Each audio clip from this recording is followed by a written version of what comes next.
நானோர் கவிஞன் அல்லன் என்பாட்டும் கவிதையல்ல.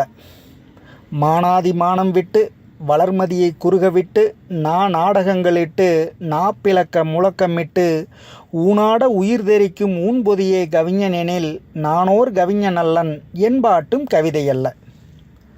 அஞ்சாத சிங்கமென்றும் அன்றெடுத்த தங்கமென்றும் பிஞ்சான நெஞ்சினர் முன் பேதையர் முன் ஏழையர் முன் நெஞ்சார பொய்யுரைத்து தஞ்சாதி தன் குடும்பம் தாம் வாழ தனியிடத்து பஞ்சாங்கம் பார்த்திருக்கும் பண்புடையான் கவிஞனெனில் நானோர் கவிஞன் அல்லன் என்பாட்டும் கவிதையல்ல.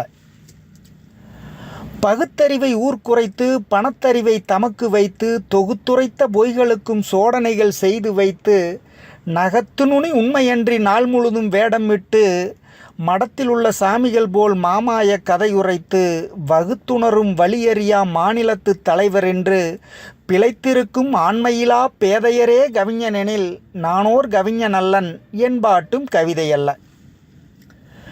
எலும்பு நரம்பெனவும் ஏரெனவும் வீரெனவும் இதுவே படையெனவும் இப்படையா தோற்குமென்றும் களம்புகுவோர் காலை என்றும் கட்டவிழ்த்தே ஓடுமென்றும் தலையறுக்கும் வீரமென்றும் தாயகத்து செல்வம் என்றும் கலைமணிகள் கண்மணிகள் கற்பனையில் வல்லவர்கள் லட்சியத்து பைங்கிலிகள் ஈடறியா புரட்சியர்கள் எம்மவரே என்றுரைத்து இறங்கியதும் மறந்துவிடும் பொம்மைகள் முன் மண்டியிட்டு புகழ்பாடி வாழ்பவனே செம்மாந்த வீரன் என்றால் திறம்பாடும் கவிஞன் என்றால் நானோர் கவிஞன் அல்லன் என்பாட்டும் கவிதையல்ல.